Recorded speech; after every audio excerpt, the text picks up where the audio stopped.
నమస్తే తెలుగు న్యూస్కి స్వాగతం. తెలుగుదేశం పార్టీ, జనసేన, భారతీయ జనతా పార్టీ 2024లో అధికారంలోకి వచ్చిన తర్వాత దాదాపు ఒక సంవత్సరం తర్వాత జరిగిన మహానాడులో మహానాడుకి ముందు, మహానాడు తర్వాత ఒక చర్చ తెర మీదకి వచ్చింది. ఓపెన్గా తెలుగుదేశం పార్టీ అధినేతే చంద్రబాబు నాయుడు గారే వేదిక మీద నుంచి పార్టీలోకి కోవర్ట్లు వస్తున్నారు, జాగ్రత్త, మన వేలితో మన కంటినే పొడిచే ప్రమాదం ఉంది అని ఆయన అంత సీరియస్గా ఆ విషయాన్ని మాట్లాడారంటే, అఫ్కోర్స్ ఈ విషయం మాట్లాడి 3 రోజులు అవుతున్నప్పటికీ నాయకుల్లో ఎలాంటి చర్చ ఉందో తెలియదు, కానీ కార్యకర్తల్లో మాత్రం చర్చ జరుగుతుంది. ఏం జరుగుతుంది పార్టీలో, ఎవరి వలన వస్తున్నారు, ఎవరి చేత ఎవరి కంటిని పొడిపిస్తున్నారు. ఒక రకంగా ఈ మధ్య కాలంలో జరిగిన కొన్ని మర్డర్స్ అనుమానాస్పదంగా చాలా రోజుల పాటు తేలకుండా తెలుగుదేశం పార్టీ అత్యంత కీలకమైనటువంటి నాయకుల మర్డర్స్ జరిగాయి. అటు ఒంగోలు దగ్గర కానీ, ఇటు పల్నాడు జిల్లాలో కానీ. ఈ నేపథ్యంలో చంద్రబాబు నాయుడు గారు ఇలాంటి కామెంట్ కొంత కార్యకర్తల్లో ఆందోళనకి, చర్చకి దారితీసింది. అడుసుమిల్లి శ్రీనివాసరావు గారు ఉన్నారు, ప్రముఖ రాజకీయ సామాజిక విశ్లేషకులు. వారి మాటల్లో కొంత విశ్లేషించే ప్రయత్నం చేద్దాం. నమస్కారం. నమస్కారం అండి. ఆ విషయం మాట్లాడి 3 రోజులు అవుతుంది చంద్రబాబు నాయుడు గారు. బహుశా నేను అన్నట్టుగా నాయకుల్లో ఎలాంటి చర్చ ఉందో తెలియదు, కానీ ఆయన ఏదో యథాలాపంగా అనలేదు. చాలా సీరియస్ స్పీచ్ మధ్యలో ఆ విషయాన్ని తీసుకొచ్చారు. దీన్ని ఎట్లా చూడాలి తెలుగుదేశం పార్టీ? ఇప్పుడు మహానాడు వేదిక మీద చంద్రబాబు నాయుడు గారు మాట్లాడారంటే ఒక రకంగా సంచలన వ్యాఖ్యలండి కదా. ఎందుకంటే వాస్తవం కూడా. అంటే చంద్రబాబు నాయుడు గారు సమస్య మూలాన్ని గుర్తించారని నాకు అనిపించింది. అందుకని ఆయన చాలా పెద్ద గొప్ప నాయకుడు, తెలివైన వారు, దార్శనికులు, ఊరికనే ఎవరు మైక్రో లెవెల్లో జరుగుతున్న సమస్యని గుర్తించారు. దాని పరిష్కారం వైపు ప్రయత్నం చేయాలి, చేస్తారేమో అనుకుంటున్నాను. ఇప్పుడు చంద్రబాబు నాయుడు గారు అలా అనగానే కొంతమంది గుమ్మడికాయ దొంగ అంటే భుజాలు తొడుగుంటారు. వాళ్ళు ఏమంటారంటే, పెద్ద పెద్ద నాయకులు కూడా వచ్చేస్తున్నారు కదా పార్టీలో. టీడీపీలో ఎలక్షన్స్ ముందు జాయిన్ అయ్యారు, ఎలక్షన్స్ తర్వాత జాయిన్ అయిన వాళ్ళకి పెద్ద ప్రాముఖ్యత ఏమీ లేదు. ఫస్ట్ పాయింట్ గుర్తుపెట్టుకోండి. ఎలక్షన్స్ ముందు జాయిన్ అయిన వాళ్ళకి ఒక 6 నెలల, సంవత్సరం ముందు, 6 నెలల ముందు, జస్ట్ బిఫోర్ ఎలక్షన్ జాయిన్ అయిన వాళ్ళకి ఒక రకంగా ఎమ్మెల్యేలు అయ్యారు, వాళ్ళందరూ మంత్రులు కూడా అయ్యారు, అది వేరే కదా. వాళ్ళు ఐడెంటిఫై వాళ్ళ మీద ఫోకస్ ఉంటుంది. వాళ్ళైనా పార్టీకి నష్టం కలిగించే కార్యక్రమం ఏమైనా చేస్తామో తెలిసిపోద్ది క్లియర్గా. వాళ్ళు అన్నీ సరి చేసుకోవడానికి అవకాశం ఉంటుంది. కానీ లోకల్గా ఎమ్మెల్యేలు ఉంటారు, వాళ్ళు బలం పెంచుకోవడానికి కానీ, లేకపోతే వైసీపీ క్యాడర్ ఇంకా పార్టీలో భవిష్యత్తు లేదు, వీళ్ళు పొత్తులతో వెళ్తున్నారు, గ్యారంటీగా 10 ఏళ్ళు 15 ఏళ్ళు వీళ్ళే ఉండిలా ఉన్నారు అనుకుని ఏం చేస్తారు, ద్వితీయ తృతీయ శ్రేణి నాయకులు వైసీపీ వాళ్ళు ఏం చేస్తారంటే, ముందు జాగ్రత్తగా వాళ్ళు కొన్ని అరాచకాలు చేసి ఉంటారు, అవినీతి చేసి ఉంటారు. ఇవన్నీ కవర్ చేసుకోవడానికి వాళ్ళ మీద లోకల్గా టీడీపీ వాళ్ళు అటాక్ చేయకుండా ఉండడం కోసం రక్షణ కవచంగా ఈ పార్టీలో చేరిపోతారు. సాధారణంగా అక్కడ ఉన్న లోకల్ ఎమ్మెల్యే ఏం చేస్తాడు, వాళ్ళు సరే బలం పెరుగుతుంది కదా, వచ్చిన వాళ్ళు ఎందుకు వద్దంటారు, చేర్చుకుంటూ ఉంటారు. నొప్పి అతనికి కాదు కాబట్టి, ఎవరికి చేర్చుకున్న వ్యక్తికి కాదా నొప్పి ఏముంటుంది ఎమ్మెల్యేకి, అతను పైనుంచి వస్తాడు, అందరూ ఒకలా కనపడతారు. ఇంకా మేమందరం వస్తున్నామండి ఏంటో వద్దంటాడు ఏంటి. కానీ అక్కడ ఎవరైతే వాళ్ళతో తలపడిన వాళ్ళు ఉంటారో, ఊళ్ళో తలపడిన వాళ్ళు ఉంటారు కదా, రోడ్ల మీద పంచాయతీలు నీ అమ్మ అంటే ఈ అమ్మ అనుకున్న రోజులు ఉంటాయి, పందిలు వేసుకున్న రోజులు ఉంటాయి. ఇంకొంచెం సెన్సిటివ్ ఏరియాలో ఒకరినొకరు నరికేసుకుని చంపేసుకుని స్థాయికి వెళ్ళిపోయి రాళ్ల దాడులు, గృహదహనాలు ఇవన్నీ కూడా జరుగుతాయి. వాళ్ళకి ఇబ్బంది ఉంటుంది. వాళ్ళలో ఒక రకమైన నిరాశ, నిస్పృహ ఏర్పడితే కొంత షాక్కు గురవుతారు కూడా వాళ్ళు.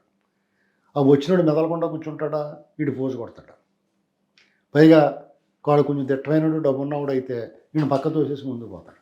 ఎందుకంటే ఆ ప్రభుత్వం ఉన్నప్పుడు హాయిగా ఉన్నాడు, పెద్ద డబ్బులు ఖర్చు ఉండదు, బుడం దొబ్బేసాడు, జేబులో నుంచి గవక్కని తీసుకొచ్చి పెట్టగలుగుతాడు. వీడు ఆల్రెడీ ఆర్బత్ కంపెనీ అయిపోయి ఉంటారు. కరెక్ట్.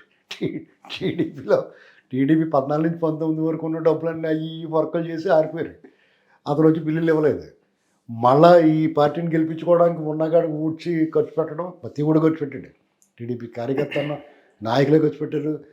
కార్యకర్త నాకు ఎందుకు తెలుసు అంటే, మేము ఇలాగా ఈ కూటమికి కానీ టీడీపీకి కానీ బై స్టేట్ ఇంట్రెస్ట్ తోటి మేము జగన్కి వ్యతిరేకంగా మాట్లాడుతున్నప్పుడు చాలామందిలో ఉన్న ఆందోళన ఏంటంటే టీడీపీ డబ్బులు తట్టుకోలేదేమో జగన్మోహన్ రెడ్డితో అనేటువంటి అభిప్రాయం ఉండేది అందరికీ. ఉన్నప్పుడు చాలా నియోజకవర్గాలు, ముఖ్యంగా పల్నాడు ఏరియా నుంచి నాకు చాలామంది ఫోన్ చేసేవారు. వాళ్ళు ఏం చెప్పేవారంటే, సార్ మేము కరడు కట్టిన కార్యకర్తలు టీడీపీ పార్టీ ఫైనాన్షియల్గా బలహీనంగా ఉన్నా మేము రేపొద్దున్న మంచివాడి టికెట్ ఇస్తే మేము తలకొక 10,000 5,000 ఒక ఓటు 2,000 బట్టి ఖరీదు అనుకోండి, నేను నా కుటుంబ సభ్యులే కాకుండా ఇంకో 2-3 ఓట్లు కొనడానికి ఒక 10,000 నేను దగ్గర పెట్టుకుంటున్నాను. నేను అవసరమైతే ఎవడన్నా నేను డబ్బులు ఇస్తేనే ఓటేస్తాను టీడీపీ కంటే నేను కొననే ఇంతాను అనేవారు. అంటే అంత ఎమోషన్కి వెళ్ళిపోయారు, అంత సీరియస్గా తీసుకున్నారు. అంటే ఒక కార్యకర్త స్థాయి వాడు అతను ఓటేస్తే చాలు, పార్టీకి ప్రచారం చేస్తే చాలు, కానీ అతను కూడా తన ఇంట్లోంచి డబ్బులు తీసుకొచ్చి పెట్టి పరిస్థితికి వచ్చాడు. కార్యకర్తే అతను పెద్ద అలాంటి వాళ్ళకి ఇబ్బంది అని అంటారు. అలాంటి వాళ్ళందరూ ఏం చేస్తారు, దెయ్యంలాగా కనపడితే ఎలా ఉంటుంది. నేను చిన్న ఎగ్జాంపుల్ చెప్తాను.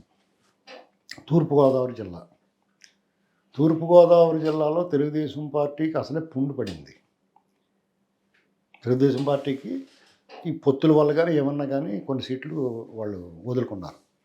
పొత్తు ధర్మం దాన్ని ఎవడో డెనై చేయలేడు, ఎందుకంటే సచ్చినట్టు పొత్తు ధర్మాన్ని పాటించాలి. అయితే ఇప్పుడు మొన్న మధ్య పిఠాపురంలో జనసేన ఆవిర్భావంలో జనసేన ఫౌండర్ మెంబర్సు పార్టీతోటి ప్రయాణం చేసిన వాళ్ళు కన్నా కొత్తగా వచ్చిన కొత్త పిచ్చగాడు అతను ఎవరో బాలినేని శ్రీనివాసరెడ్డి ఏం మాట్లాడాడో చూసాం.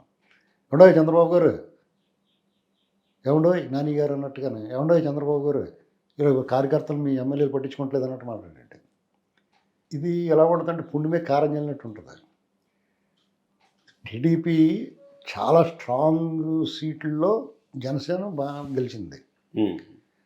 అక్కడ ఆ కార్యకర్తల పరిస్థితి తెలుసుకుంటే అతను డైరెక్ట్గా చెప్తాను, లోకం మాధవని ఉన్నావు ఆవిడ నెల్లిమర్ల వాళ్ళ ఆహాకారాలు ఆర్తనాదాలు చేస్తున్నారు డైరెక్ట్గానే టీడీపీ వాళ్ళే.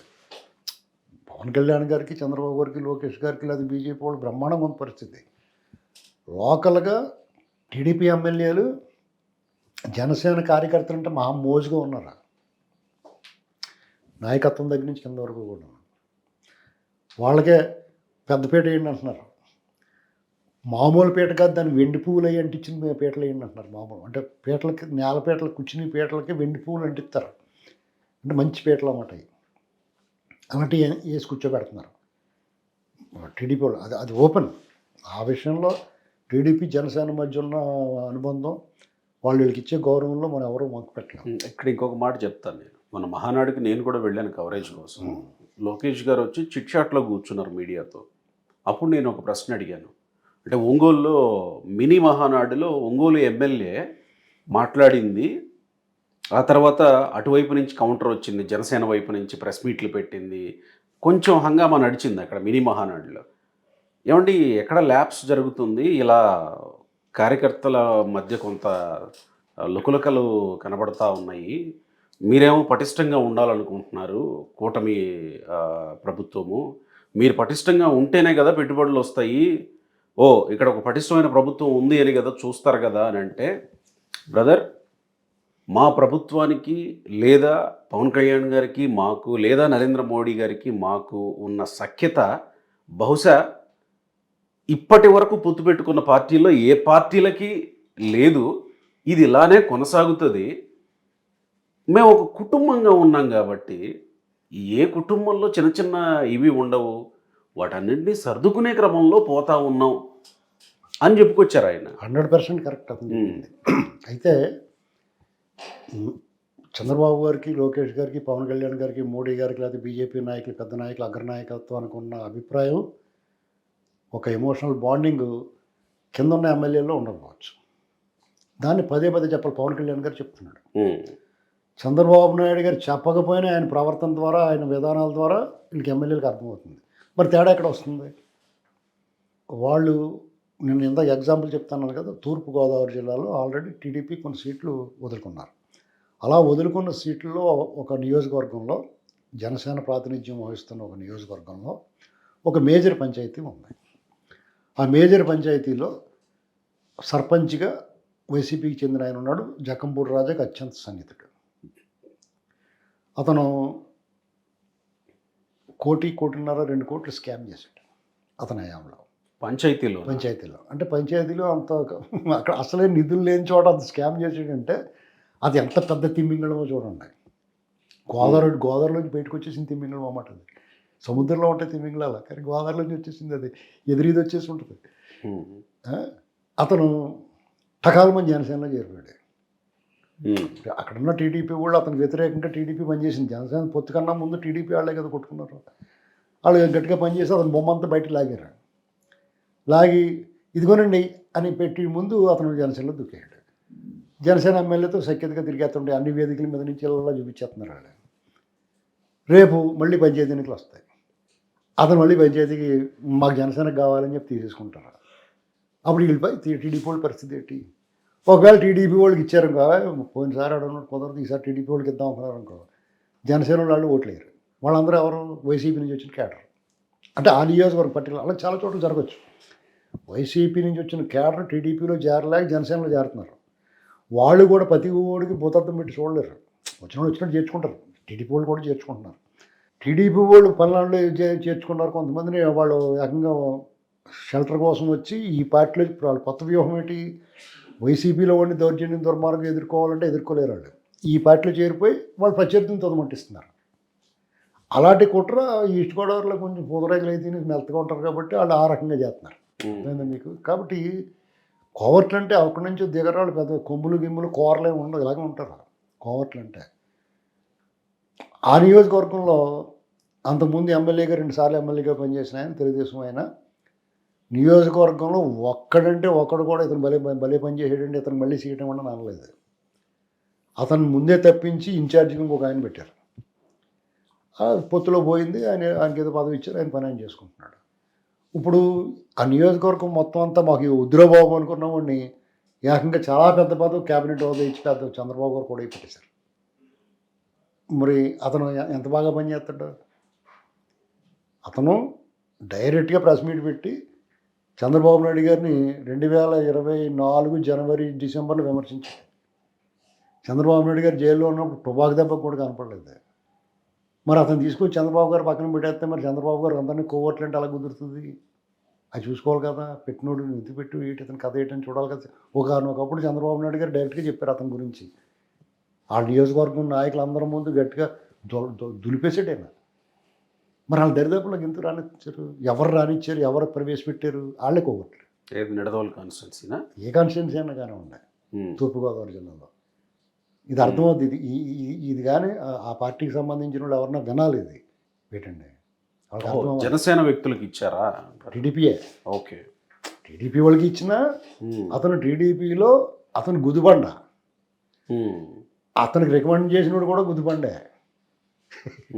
అర్థమైందా ఏంటండి?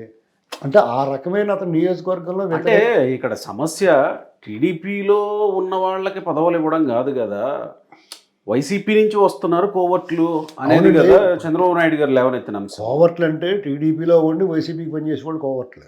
ఓహో, ఇది కూడా వైసీపీ నుంచి వచ్చి కోవర్ట్గా పనిచేసే వాళ్ళు ఉంటారు. వాళ్ళు ఉంటారు, వీళ్ళు ఉంటారు. ఇప్పుడు వైసీపీ వాళ్ళ గురించి మీకు తెలియదు. వాళ్ళు ఎలా పనిచేస్తారో ఏటో మీకు తెలియదు. నిజంగా మనసు మారి వచ్చాడా లేకపోతే షెల్టర్ కోసం వచ్చాడా అనేటువంటిది అదొక సందిగ్ధం, సంశయ లాభం ఉంటుంది వాళ్ళకి, బెనిఫిట్ ఆఫ్ డౌట్ ఉంటుంది వాళ్ళకి. కానీ మీ దగ్గర ఉన్నప్పుడు పూర్తిగా తెలుసు కదా మీకు ఈ బొమ్మ ఏంటో. మరి వాళ్ళకి మరి నెత్తిమే పెట్టుకుంటే చంద్రబాబు నాయుడు, మా భయం ఏంటంటే మాలాంటి వాళ్ళది, ఈ రాష్ట్రంలో తెలుగుదేశం పార్టీ చంద్రబాబు నాయుడు గారి నాయకత్వంలో కూటమి ప్రభుత్వం 10 కాలాల పాటు ఉండాలి. అందులో అసలు రెండో ఆలోచనే ఉండదు. ఎందుకంటే స్టేట్ ఒక దారిలో ఏర్పడాలి. మనం అందరం గర్వంగా చెప్పుకోవాలి. ఆంధ్రుడు తెలుగువాడు అని చెప్పుకుంటే గర్వంగా ఉండాలి. ఒక ప్రైడ్. రాష్ట్రం అభివృద్ధి చెందింది. ఎంత దురాఘాతాలు జరిగినా, ఎంత ధ్వంసం చేసినా సరే దాన్ని ఆంధ్ర వాళ్ళందరూ కూడా మంచివాడిని తెచ్చుకున్నారు, పనివాడిని తెచ్చుకుని వాడు బాగు చేసుకున్నారనేటువంటి ఒక ఫీల్ కావాలి. ఏం ఫీల్ ఉందిరా మామ అంటే చూడండి, ఎందుకంటే అలాగే అనుకోవాలని ఉంటుంది ప్రతి ఒక్కరికైనా, వ్యక్తిగతంగా లబ్ధి ఉన్నా లేకపోయినా. ఉమ్, చంద్రబాబు నాయుడు గారు కూడా సామూహికంగా జనహితం కోరతాడు, ఎక్కువ మందికి లబ్ధి చేకూరేలా మాట్లాడతాడు, ఇండివిజువల్స్కి ఎప్పుడు చేయడైనా. ఉమ్, కానీ ఇలాంటి చీడ పురుగులు చెద పురుగులు జలగలో ఆయన పక్క చేరిపోయి ఆయన దగ్గర ఆయన కూడా ఉండి ఆయన టూరు ఆయన టూర్ కోఆర్డినేటర్కి ఇచ్చేసారంటే క్యాబినెట్ హోదా ఇచ్చేసి ఇది ఆలోచించుకోవాల్సిన విషయం. ఉమ్, ఇది నాకేం ఇప్పుడు నేను అతనికి నాకు శత్రుత్వం లేదు, నాకు అతనికి పొలం గట్టుతో కదా లేవు, అతను ఇప్పటివరకు ఒక మాట కూడా మాట్లాడలేదు. కానీ ఇదంతా నా ఫీడ్బ్యాక్ ఏంటంటే నియోజకవర్గం నుంచి ఫీడ్బ్యాక్. ఓకే. సో ఎందుకంటే ఇప్పుడు ఈ మీరు విషయం మీద మీరు ఏ నియోజకవర్గం గురించి అని అడగండి ఫీడ్బ్యాక్ నేను ఇస్తాను. ఎందుకంటే ఎవరికి చెప్పుకేది మాకు చెప్పుకుంటారు. కాసేపు వాళ్ళు గోడు మా దగ్గర వెళ్ళబుచ్చుకుంటే మేము ఓపికగా విని మేము కూడా మా గోడు వాళ్ళతో వెళ్ళబుచ్చి అంటే స్టేట్కు సమస్యలు వెళ్ళబుచ్చి వాళ్ళు కొంచెంగా కంగారు పడుతుంటారు బాబు. అంటే సరే నియోజకవర్గాలని కాకుండా ఓవరాల్గా స్టేట్లో ఉన్న చర్చ ఏంటి ఈ అంశం మీద ఆయన మాట్లాడిన దాని మీద? ప్రతి నియోజకవర్గం ఇలాగే ఉంది. ఏమవుతుందంటే ప్రతి నియోజకవర్గంలో ఇదే సమస్య ఫేస్ చేస్తున్నారు అందరూ. నేను చెప్పింది ఎగ్జాంపుల్ చెప్పింది ఆ ఒక్క నియోజకవర్గం పరిమితం కాదండి. మీరు ఏ నియోజకవర్గం దగ్గరికి వెళ్ళండి, పోనీ ఉత్తరాంధ్ర వెళ్ళిపోదాం, అక్కడ ఒక నియోజకవర్గం ఉంది. స్వయంగా ఒక వ్యక్తి ఆ నియోజకవర్గంలో ఆ ఎమ్మెల్యే గారు సీటు వచ్చే ముందు ఆ ఎమ్మెల్యే ఇప్పుడు ఎమ్మెల్యేగా ఉన్నాయని నాతో రోజు మాట్లాడు కూడా మా పరిస్థితి ఏంటి సార్ అది ఇదంటే మీకేం పర్లేదండి, మీరు చాలా క్లీన్గా ఉన్నారు, మీకే వస్తే సీట్ అని కూడా నాకు తెలియకపోయినా సరే వాదార్చుకోండి. నేను అతనికి నాకు కనెక్షన్ ఉమ్మడిగా మిత్రుడిగా ఉన్నవాడు, అతను నాకు పరిచయం చేసినాడు, నాకు ఇప్పటికి టచ్లో ఉంటాడు. అతను కూడా డబ్బులు ఖర్చు పెట్టుకున్నాడు పార్టీ కోసం, మా మండల స్థాయి నాయకుడు పార్టీ కోసం కష్టపడ్డాడు. ఎలక్షన్ అయిపోయిన తర్వాత ఇతను ఎదురు కూర్చుంటే ఇతనికి వ్యతిరేకంగా పోటీ చేసి ఓడిపోయినాడు, లేకపోతే ఇతనికి వ్యతిరేకంగా పనిచేసినాడు, అతను పక్కన కూర్చున్నాడు. వాళ్ళకి ఎలా ఉంటుంది చెప్పండి? చిన్న చిన్న కోరికలే వాళ్ళకి. వాళ్ళకేమో నాకు పదవి ఇచ్చి నువ్వు పక్క తప్పు నాకు ఇచ్చేయని అనరు. ఆ దృశ్యం చూడలేరు వాళ్ళు, హతాశలు అయిపోతారు. మరి ఇది ఎరాడికేట్ చేయాల్సిన అంశం పార్టీ సంస్థాగతంగా దీని పరిష్కారం ఒకటేనండి, వెరీ సింపుల్. లోకేష్ గారు భావి నాయకుడు, భావి తరాలకి 40 ఏళ్ళు పార్టీని లీడ్ చేయాల్సిన వ్యక్తి అతను. చంద్రబాబు నాయుడు గారు ముఖ్యమంత్రిగా ఎన్నాళ్ళు ఉన్నా దీని పార్టీని కాపాడాల్సింది లోకేషే. ప్రతి నియోజకవర్గం నుంచి ఒక 3-4 మండలాలు ఉంటాయి ఒక నియోజకవర్గంలో. మండలాన్ని ఒక్కడంటే ఒక్కడు ఖచ్చితంగా పార్టీకి లైబిలిటీ ఉన్నవాడు, పార్టీని ప్రేమించేవాడు, అభిమానించేవాడు, ఆరాధించేవాడు, పార్టీ కోసం ప్రాణాలు ఇచ్చేవాడు ఖచ్చితంగా ఒక్కడన్నా ఉంటాడు. ఇంత పెద్ద గొప్ప పార్టీకి ఆ ఒక్కడిని నువ్వు ఇన్ఫార్మర్గా పెట్టుకో, అంతే సింపుల్. దాన్ని ఎలాగ ఐడెంటిఫై చేయాలంటే అది కష్టమేం కదా. నీ టీము చాలా నమ్మకమైన టీము, నలుగురిని ఆ నియోజకవర్గంలో ఎవరు బాగా మంచి కార్యకర్త ఎవడున్నారంటే టకాలని తెలిసిపోద్ది. వాళ్ళని అడిగితే మొత్తం బొమ్మ చెప్పేస్తారు. ఇప్పుడు అదే జరుగుతుందిగా, రేపు పెన్షన్ల కార్యక్రమంలో ఎవరెవరు పాల్గొంటున్నారు ఏంటి మొత్తం లోకేష్ అది జనరల్గా దాన్ని మేనేజ్ చేసేసుకుంటారు ఎమ్మెల్యేలు. కానీ మీకు వాళ్ళ బొమ్మ తెలవాలి కదా, మీకు వాళ్ళ బొమ్మ తెలవాలి. వాళ్ళు వచ్చి ఇంకో వీడు తీసుకొచ్చి ఇదిగోండి వీడికి ఇచ్చేయండి సొసైటీ పేషెంట్ అంటారు. ఆడ ఆల్రెడీ అంతకుముందు పని మీకు తెలియదు, మీకు తెలియాల్సిన అవసరం ఉండదు, మీకు తెలుసుకోలేరు కూడా. ఆ సొసైటీ ప్రెసిడెంట్ కింద అలా కండు వేసుకు వచ్చేయడం, ఓరు బాబు మొన్నటిదాకా అటేపు తిరిగాడు కదా అనుకుంటారు. అది కాకూడదంటే మీకు ప్రతి నియోజకవర్గాన్ని నుంచి మీకు అప్పుడు స్ట్రాటజిస్టులు, రాబిన్సన్లు, ప్రశాంత్ కిషోర్లు అవసరం లేదు. మీ నియోజకవర్గాల్లో ఒక మండలం నుంచి ఒక్కడంటే ఒక్కడు చాలు మీకు. వాళ్ళు కూడా ప్రౌడ్ ఫీల్ అవుతారు, ఓరు బాబు లోకేష్ నాకు ఫోన్ చేస్తున్నాడు బాబు అనుకుంటారు. దానివల్ల మీకు ఇంక ఎక్స్ట్రా మా బలమేదంతా. ఇది చాలా సింపుల్ పరిష్కారం. అది రైట్. మాకే చెప్తున్నప్పుడు వాళ్ళకి ఎందుకు చెప్పరు మంచిగానే. నిస్వార్థంగా మేము మాట్లాడేవాళ్ళకి పార్టీ మీద అభిమానంతో, ప్రేమతోటి మేము పార్టీ కాకపోయినా సరే నాకు చెప్తున్నారు వాళ్ళు. అటువంటిది ఏకంగా పార్టీ నాయకులే ఫోన్ చేసో లేకపోతే వాళ్ళతో కాంటాక్ట్లో ఉన్నారనుకోండి, ఒక యాక్సెస్ ఇచ్చారనుకో వాళ్ళకి, ఆయనే మాట్లాడక తలపడి వచ్చేది. నిజమే, అందరితో తట్టుకోలేడు. ఓ టీం పెట్టుకోవాలా, ఆ టీంలో కూడా బతుకు తక్కువ బడా ఎక్కువ పెట్టుకోకూడదు, మంచిగా పెట్టుకోవాలి. రైట్. మరి ఇక మీరు అన్నట్టుగా వాళ్ళ చేతుల్లోనే ఉంది. ఇప్పుడు ఫీడ్బ్యాక్ తీసుకుంటాం అనేటువంటిది ఒక ఆర్ట్, రకరకాల మార్గాలు ఉంటాయి. నేను చెప్పింది నాటు పద్ధతి. పుత్తూరు కాలు ఇరిగిపోతే పుత్తూరు వైద్యం ఉంటుంది, దాన్ని తిరిగే లేదు. అస్సలు డాక్టర్ గారు ఉంటాడా, మీ మోకాలు చెప్పుకోండి ఇక్కడ దాకా 3 ముక్కలు అయిపోయింది అనుకోండి, ఎలాగో ఒక చిన్న పీట వేసి దాని మీద కాలు సాపమని ఇలా సర్దుతాడు. అప్పుడు మీకు సుఖాలు కనబడతాయి. భయంకరంగా అరుస్తూ ఉంటాడు ఆ రోగి. కాళ్ళు ఇలా ఈ చేతులు ఎరగట్టేసుకుని నోట్లో కర్మొక్కెట్టేస్తారు కూడా అరవకుండా ఖర్చు చేయకుండా పట్టు ఖర్చేస్తారు కదా పట్టుకున్నామండి కోపం వచ్చేసి ఆ బాధ అలాగే వచ్చేది దానివల్ల సర్దిటప్పుడు మరి ఎముకో రాసుకున్నప్పుడు మీకు ఒక్కొక్కసారి ఆకాశం కిందకు వచ్చేసి మీ నెత్తి మీద ఉన్నట్టు ఉంటుంది పైగా సరిగ్గా అతుక్కోవట్లేదు అనుకోండి ఒక అప్పడాల గారు తెమ్మని దాన్ని ఎలా పోతారు సాప్ అవుట్ అంటే అప్పుడు మీకు ఎలా ఉంటుంది ఒకసారి ఊహించుకుంటే చిన్న బెడికినప్పుడు ఎలాగంటే నొప్పి తట్టుకోలేని వాళ్ళు 2-3 ఎముకలు ఇలా సర్దుకున్నప్పుడు ఇలా ఇన్సర్ట్ చేస్తున్నప్పుడు ఎలా ఉంటుంది అప్పుడు బద్దలేసి కట్టేస్తాడు నాకు తిరిగి ఉండదు మహా శస్త్రచికిత్సా నిపుణులు ఆర్థోపెడిషియన్స్ చేయలేని దాన్ని వాళ్ళు చేయగలుగుతారు అంటే నాటు పద్ధతి బార్బేరియస్ అని అనుకోకూడదు దాంట్లో కూడా ఉంటుంది ఆటవికం కూడా ఒక్కోసారి ఆధునికాన్ని మించి ఉంటుంది ఇప్పుడు అలాంటి అలా చేయాలి అలాంటి చికిత్స అవసరం వెనక్కి వెళ్ళిపోవాలి ఒకసారి వెనక్కి వెళ్ళి అలా కూడా తీసుకోవాలి Right. ఐవీఆర్ఎస్ ద్వారా రాష్ట్రంలో మీ ఎమ్మెల్యే పరిస్థితి ఎలా ఉన్నది అతను రూపురేఖ లావణ్యాలు బాగున్నాయా ఇలాంటివి అడిగితే బాగున్నాయండి అని చెప్పేసి నొక్కేస్తారు లేకపోతే ఎండ్రు అలా పక్కన పెట్టేసారి పని చేసుకుంటూ ఉంటారు ఫ్యాన్ రిపేర్లు సెల్ ఫోన్ రిపేర్లు చేసుకుంటారు పక్కన పెట్టింది రేడియో అన్నట్టు ఇది కరెక్ట్ ఈ ఒక్క పని చేస్తే వాళ్ళు సెట్ అయిపోతారు ఎమ్మెల్యేలు కూడా ఎమ్మెల్యేల కన్నా ముందు సమాధానం వచ్చేది ఈ ఫీడ్బ్యాక్ తీసుకుంటారు కదా ఎమ్మెల్యే వచ్చి ఓవర్ యాక్షన్ చేస్తున్నాడు అది కాదు బాబు అని చెప్పొచ్చు అప్పుడు ఉలిక్కిపడి బాబోయ్ మన జాతకుండాలి రా బాబు బొమ్మ ఏదో వెళ్తుంది అనుకుంటాడు అతను అనుకుంటాడు అప్పుడు నా కోవట్లు ఉన్నారా బాబు అని ఎప్పుడైతే మీరు పార్టీకి మీ ప్రభుత్వ యంత్రాంగంలోని కోవట్లు ఉన్నారో మీరు ఎలాగైతే జంకుతున్నారో ఎమ్మెల్యే ఫీల్ అవ్వాలి కోవట్లు ఉన్నాను వెనకాలని అప్పుడు సెట్ అయిపోద్దాం రైట్ థ్యాంక్ యూ